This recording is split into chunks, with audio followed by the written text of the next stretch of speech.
Eric, you guys missed a lot of free throws. That's kind of been an issue late. And then I know they were contested, but you guys were 2 of 20 on layups, according to stat broadcasters. How frustrating were the missed shots inside, the missed free throws, and how impactful that was?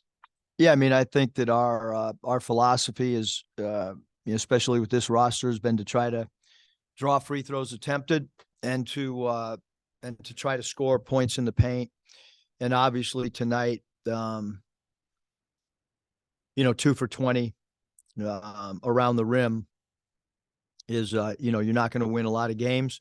I can't remember a game where I've had a team only have 6 turnovers and not win the game. So certainly the free throws have been a huge concern in tight games, in big games. We'll continue to try to work on it in pressure situations, but that's been a big concern for sure. But what explanation did you get about why Devo got those 2 techs? And obviously that gave Kentucky 4 free throws and possession. It ended up being a 6-point possession for him. And then also you lose Devo, one of your best players. Just how impactful was that? And what explanation did you get about I'm not going to talk at all about the referees because that's not what we're, that's not what we do. So that part of the question, Bob, I'll leave alone. But certainly Devo was a guy that, from a leadership standpoint, being a veteran, we were a better team when he's with us and not in the locker room. So we certainly missed him. He's been a defensive stopper for us all season long. That's the single best performance that I've seen a player have against one of the teams that we've coached in outside of the NBA. Obviously, out in Reeves' performance tonight. I mean, he was phenomenal. It was 11-11 from the foul line, 12 of 17 from the field, 2 for 4, 37 points, just 1 turnover. I thought he was fantastic. I thought Toppin was really good. I mean, he hit 2 threes that one of them with 1 second on the clock that we didn't contest and jump. Those 2 guys in particular played really well, and I thought that Toshibwe was very good, especially in the first half. Coach, along those lines with Reeves, what made him such a tough cover for y'all tonight? Was there anything he did tonight that maybe surprised you at all? Nothing surprised us. I mean, we knew, when Wallace wasn't going to play, that he was going to be the guy. I thought they did a really good job of setting screens for him. Their dribble handoff game really bothered us in the first half. And they were physical setting the screens, much like Tennessee was. So the DHO game hurt us. I thought he came off with great speed off the dribble handoffs. 12 of his points in the first half, only 3 rebounds in the second half. What was different after halftime against him? Well, I mean, we just, we tried to be a little more physical. Obviously, we got in some foul trouble in the first half with him. But he still played a good game. I mean, you look at his numbers, 12 and 13 is still a really good game, and his 4 offensive rebounds. So he's a great rebounder and plays really hard. And I thought he really impacted the game, like I said, in the first half. 3 good teams in a row there, but obviously 3 losses in a row to end the regular season is not what you want. Just how confident are you that you guys will be able to kind of turn the page and reverse course before postseason play here? Yeah, I mean, it's up to our team to try to continue to get better. It's up to our team to play as hard as you can possibly play. It's up to our team to, to share the ball. And I thought, we did share the ball tonight. It was, uncharacteristic defense of late. We haven't played very good basketball the last 3 games, and we've got to get better. We did a great job. I mentioned it the other day in our non-conference play. And, we're still a team that if we play better basketball, which I think we can, but we got to start doing it. I thought we played well at Alabama. I did not think we played well at Tennessee, and did not think we played well again tonight. So we've got to improve for sure. Eric, I'm sorry. Mush, you talked about the low turnovers for your team today. In fact, 2 of the last 3 games, y'all have improved there relative to your season and your competition.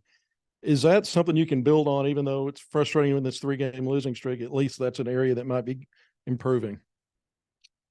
Yeah, I mean, I think that when when you gain something in one area, you might lose it in another. And so we've played a little bit smaller at times. I think that helps you take care of the basketball. Right now, physical teams are bothering us.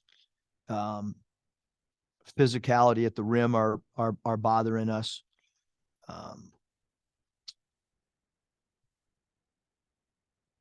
Yeah, Eric, how weird is it? You guys go to their place and win by 15 without Nick. They come here and win by, pretty convincingly without Wallace. Just how weird is that?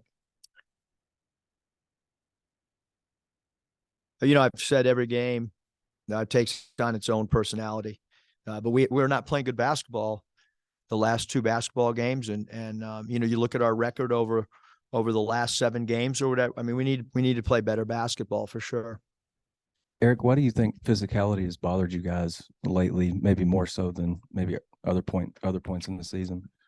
Well, I think number one, Tennessee is as physical as you're going to play against, and then today, I mean, we have not shot that poorly around the rim. We didn't shoot great around the rim against Tennessee.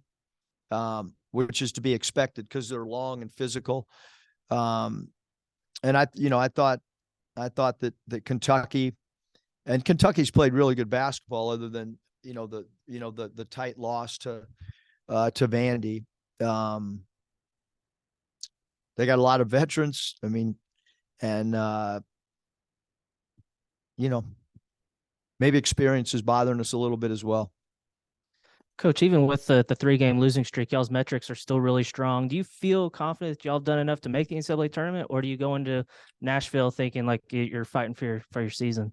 Well, I think every team should go in to the SEC tournament fighting for their season, because it is a second season. I mean, we did the regular season is now over, and I thought we did an incredible job. When you think about our 1-loss record, and you think about the metrics, and you think about the non-conference, and you think about the success of the teams that we did beat in non-conference play, yes, we feel confident that we're an NCAA tournament team. So yes, we feel like through the regular season basketball, we've proven that we're an NCAA tournament team. Eric, I know Kentucky, a lot of those shots inside were contested, and they've got good size too. But why do you think it was such a struggle to score inside against them today? I mean, I can't answer that, Bob. Again, they got good length, but we didn't finish around the rim, and we didn't make foul shots like we need to beat a team like Kentucky. And I thought they played pretty desperate coming off a loss, and we, there was a lid on the rim, and that's what happened. Nick had 25, and then he mentioned in here maybe getting back in the gym tonight. I guess, what do you think of Nick's game, and what do you think about an attitude like that?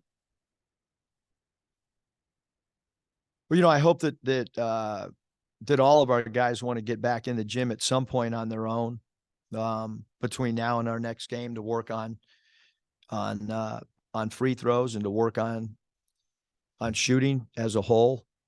I thought Nick played really well, 25 points on 23 shots. But, I think the biggest thing is just collectively, how do we have on-court chemistry where we're clicking and we're playing good on both sides of the basketball, and we're getting loose balls. I can't remember a team that we've had that did not get to loose balls in that first half. At one point there was 10, and 8 of them they beat us to, which that takes physicality to run through the ball on loose balls. So there's a lot of areas that that don't show up on the stat sheet that we've got to continue to get better at. Kentucky, they had a lot of seniors. They obviously have a lot of talent, but not having Wallace and they haven't had Wheeler for a while. Just how impressed were you with how they were able to regroup after a tough loss at home? Didn't have Well, Wallace. we're certainly not going to feel sorry for anybody that's had any injuries. I can tell you that flat out. What happened tonight is Reeves stepped in at the point guard position and he had 37 points. I mean, they could have had both those other guys play, and combined, you can't do what Reeves did. I mean, he played as good as any player that I've seen since I've been coaching here at Arkansas. And I can't remember anybody in the Mountain West that did that to one of our teams with that percentage. So he played phenomenal, and those other two guys did not play, and they put the ball in his hands, and he made great decisions and missed 5 shots. He scored 37 points on 17 shots. And so the productivity for Reeves was, I mean, how many guys scored 37 points on 17 shots? It doesn't happen.